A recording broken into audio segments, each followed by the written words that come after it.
하나님 말씀 누가복음 18장 1절로 8절 말씀의 제목을 하물며 하나님께서, 설교 제목치고는 좀 색다른 표현을 했습니다.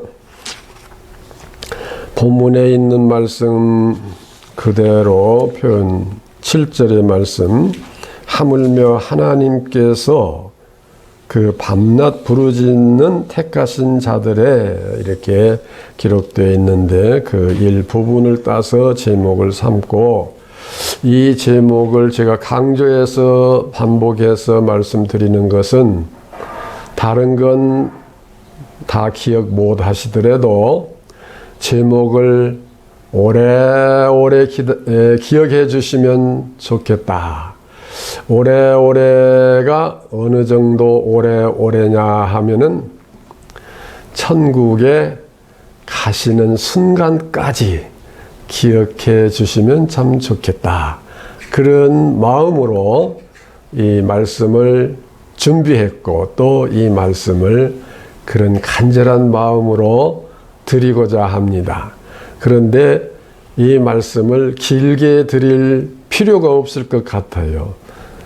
제목만 기억하면은 설교 내용은 잃어버린다고 해도 그 제목 자체가 우리들의 삶에 큰 힘이 되고 위로가 되고 소망이 될 줄로 믿습니다.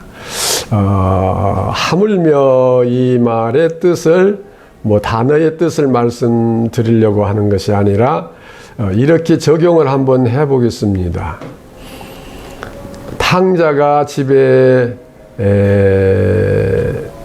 돌아가려고 할 때 그 마음에 생각한 것이, 우리 집에는 풍족한 것이 많다. 근데 우리 아버지시다.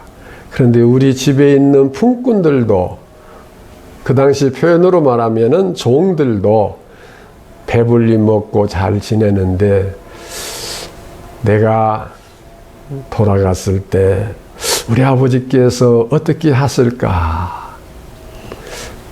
종들도 그렇게 대해 주시는데 하물며 아들을 모른 척이야 하시겠는가? 그런 기대의 마음을 가졌을 것입니다. 그러니까 돌아가지요. 근데 그 정도가 아니라 달리 좀 제가 표현을 할게요. 우리 아버지는 나를 참 사랑하시는 분인데, 집에 기르는 강아지도 그렇게 잘 먹이고 귀여워하는데 하물며 나를 사랑하시지 않겠느냐. 그렇게 좀 비유적으로 표현을 합니다. 오늘 읽은 말씀은 예수님께서 직접 하신 말씀이고 또 비유로 하신 말씀인데, 비유로 말씀을 하신 것은 더 깊은 뜻을 깨닫게 하고 더 많은 것을 알게 하기 위한 목적이 거기 있습니다. 단순히 사실만 얘기하면은 그렇지, 그냥 긍정은 돼도 보통 그런 정도지, 그렇게 생각할 수가 있으나, 비유로 말하면은 그렇게까지? 이렇게 느낄 수가 있어요. 다시 말하면, 니네 아버지 아들 아니야? 집에 가면 아버지가 잘 도와주실 거야. 그렇지 그 정도인데, 야, 니네 아버지가 참 좋은 분인데 강아지도 그렇게 잘 먹이더라. 그런데 내가 집에 가면은 아버지의 사랑이 그저 보통이겠느냐? 아버지 사랑이 어떻게 나타나겠느냐? 할 때는 그 강아지와 사랑과 그 비교를 해서, 즉 비유를 해서 생각하면은 더 큰 의미를 깨달을 수가 있는 것이고, 그렇게 하기 위해서 비유로 많이 말씀을 하십니다. 그럼 오늘 읽은 말씀의 비유는, 어떤 과부가 있는데 원한이 맺혀 있어요. 한이 맺혀 있는데 그걸 어떻게 자기 힘으로는 해결할 길이 없지만은 이제 재판관에게 가서 그것을 하소연을 해서 해결을 하려고 하는데 재판관이 좀 불의한 재판관이라고 표현을 했습니다. 이것은 그 재판관의 관계를 더 의미 있게 생각하기 위해서 그렇게 표현한 것으로 보여지는데, 불의한 재판관일지라도 이런 의미를 거기다 부여하면 됩니다.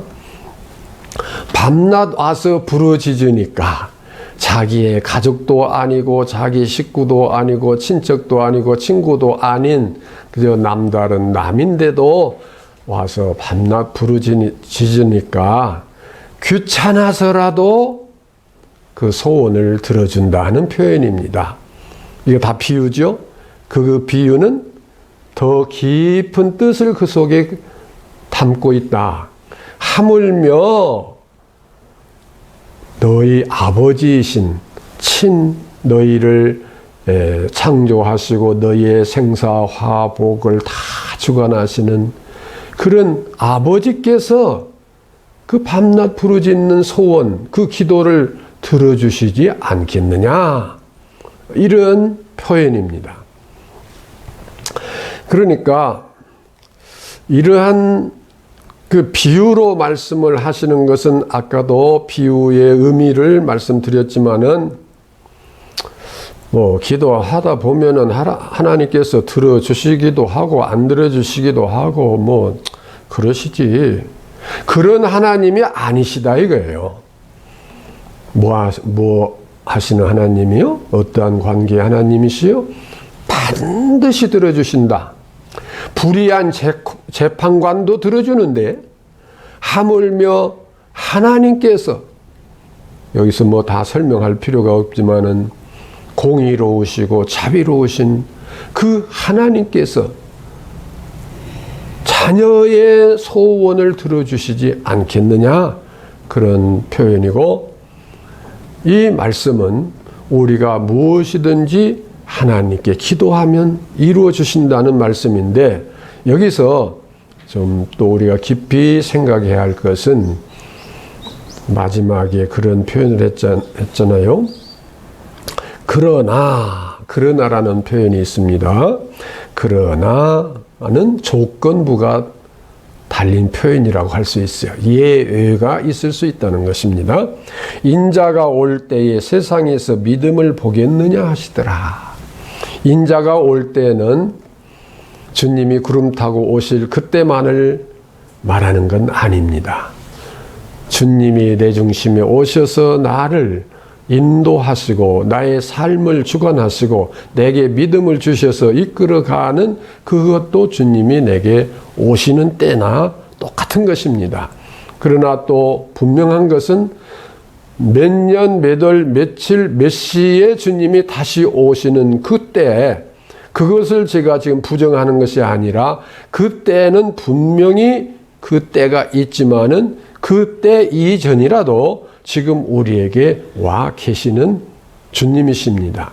그런데 주님이 와 계시더라도 제대로 된 믿음을 보겠느냐, 진실한 믿음을 보겠느냐, 그런 표현이니까 그 말씀 속에는 아무리 하나님께서 그렇게 사랑하시고 우리의 소원을 들어주신다고 하셔도 제대로 그 하나님을 경외하고 의지하는 믿음으로 기도하는 것과 또 기도했으면 그렇게 될 줄로 믿고 그렇게 생활하는 것과 이런 여러 가지 연결된 그 일들이 정말 찾아볼 수 있겠느냐, 제대로 믿는 사람을 보겠느냐 하는 표현이고, 또 현실적으로 보면은 이 말씀 그대로입니다. 자, 주일날이면 교회 가서 예배드리고 어려운 일이 있으면 기도하고 또 찬양하고 또 봉사하고 헌신하고 그렇게 믿음의 생활을 하는 것 같지만 항상 한쪽 구석에는 불안과 초조와 염려와 어떤 그것이 정말 내가 기도했다고 되어지겠느냐 하는 그런 의심과 이런 불신앙적인 믿음이 우리 속에 있다고 하는 것입니다.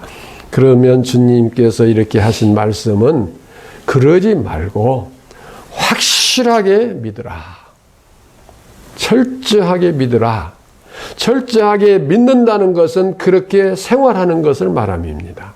내가 기도했는데 될란가 안 될란가, 들어주실란가 안 주실란가 하고 불안하고 염려하는 것이 아니라 내가 그렇게 기도했는데 확실히 그렇게 이루어 주실 줄로 믿습니다 하는 그것 때문에 내게는 기쁨이 넘치고 감사가 넘치고 또 소망이 충만한 그런 믿음을 말하는 것입니다. 그러나 오늘 믿는 자들 중에 정말 진실한 기쁨과 진실한 감사와 진실한 소망이 있느냐 하는 것을 살펴보면은 뭐가 조금 잘 될 때는 또 기쁘죠. 감사하지요. 그런데 뭐가 기대했던 대로 안 되고 어그러지고 그럴 때는 그냥 하늘이 무너지는 것 같고 언제 내가 기뻐했느냐, 언제 내가 소망을 가졌느냐, 그런 자세로, 그런 태도로 변해버린 것은 믿는 자를 보겠느냐 하시는 말씀과 같다, 말씀에 해당되는 것이라 이렇게 표현할 수가 있습니다.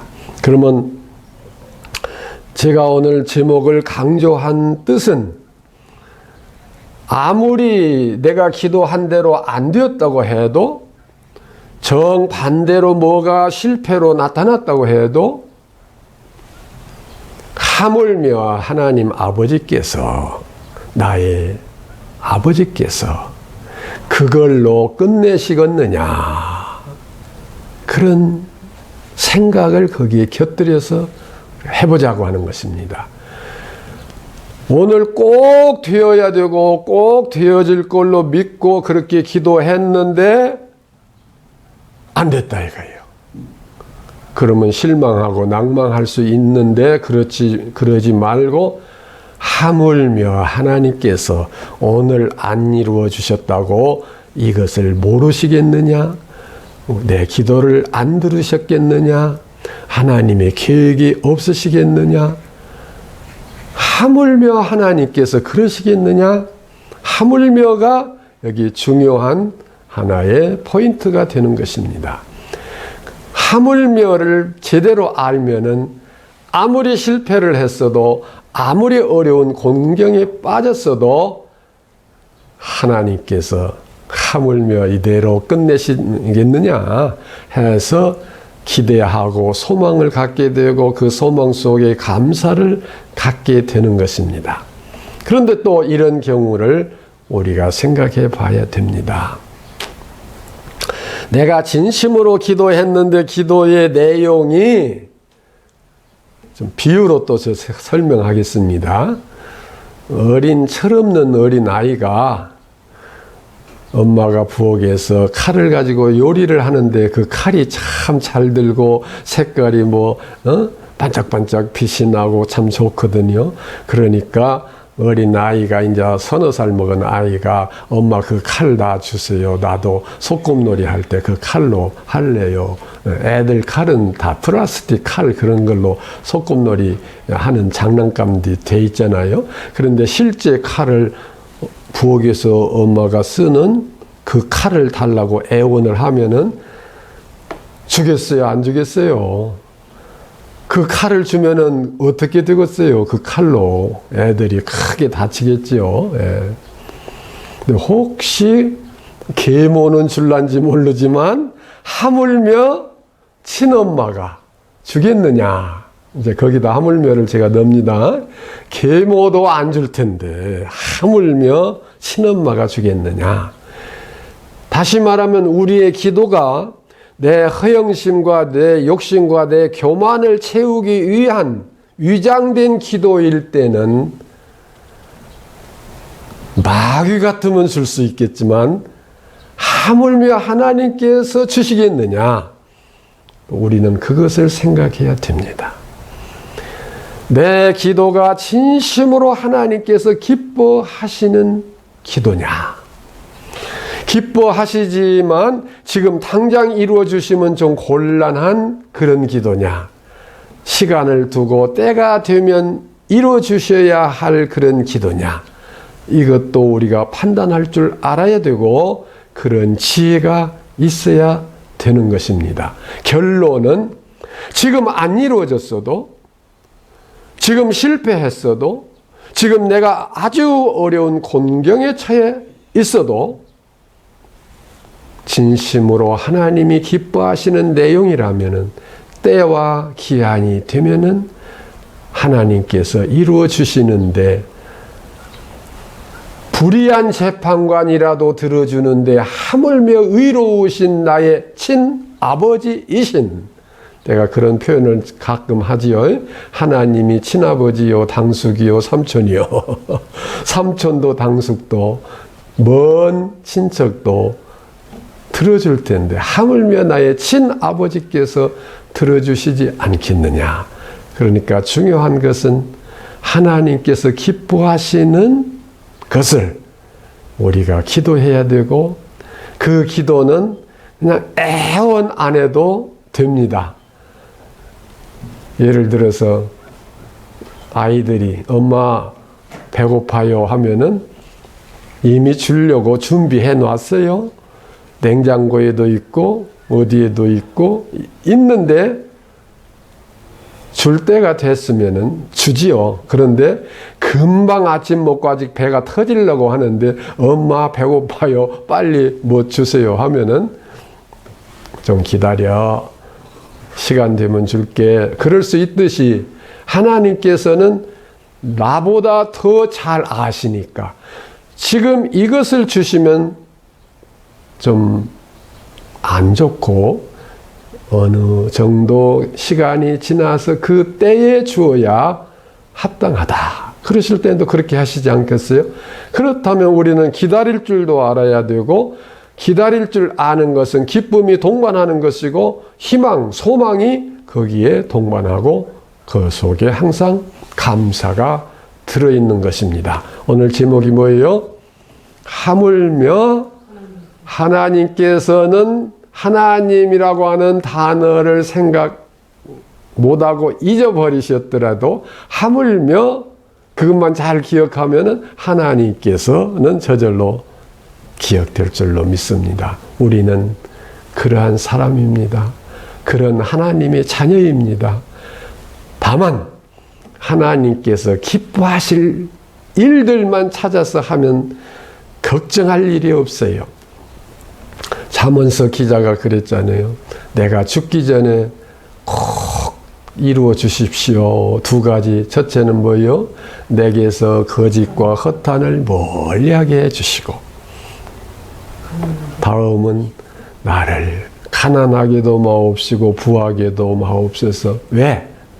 가난하면 범죄할 수 있고 부자가 되면 교만해져서 하나님을 모를까 봐서. 그러니까 결론은 하나님을 위해서 살 수 있는 삶을 주옵소서. 더 간단하게 요약하면 내가 진실한 사람이 되게 하시고 내 삶의 모든 목적이 하나님의 영광을 위한 것이 되게 하여 주옵소서. 우리 속담에 그런 말 있죠. 떡장사가 뭐 하나 더 먹는다? 떡 하나 더 먹는다. 떡장사는 떡을 취급해서 팔지만 어찌됐든 떡을 더 먹는다. 하나님의 영광을 위해서 살다 보면 우리는 그 부스러기 영광이라도 취하게 되는데, 그 부스러기 영광은 세상에서 어떠한 영광보다도 더 큰 영광이 되는 것입니다. 오늘 제목 말씀, 하물며 하나님께서 천국에서도 기억할 수 있도록 천국에 가시는 그 시간까지 기억하시는 우리 모두가 되시기를 주의 이름으로 축원합니다. 기도하십시다.